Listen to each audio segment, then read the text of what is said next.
ایک صحابی تھے حضرت عوف بن مالک رضی اللہ تعالیٰ، کہتے میرا بچہ کافروں نے قید کر لیا، گھر میں غربت پہلے بڑی زیادہ تھی، میں دروازہ رسول پہ آیا، حضور اب کیا کروں؟ تو کہتے ہیں نبی پاک نے فرمایا بھروسہ اللہ کی ذات پہ کر،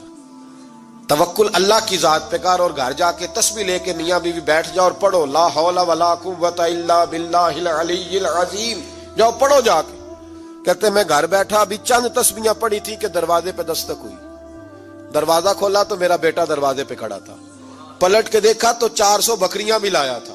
اور میں نے کہا بیٹا یہ کیسے آ گئی؟ کہنے لگے ابا جی مجھے ایک حویلی میں کافروں نے قید کیا ہوا تھا، میں بڑا پریشان تھا، لیکن ابھی تھوڑا دیر پہلے پتہ نہیں کیا ہوا، میں نے یوں ہاتھ ہلایا تو رسیاں کھل گئی، باہر نکلا ہوں تو 2-3 بندوں پہ نیند کا ایسا غلبہ تھا کہ بے ہوش ہو کے گرے ہوئے تھے، 400 بکریاں بھی تھی، میں نے دروازہ کھولا، بکریاں میرے ساتھ دوڑنے لگ گئی ہیں، تو میں 400 بکری بھی لے آیا ہوں، پلٹ کے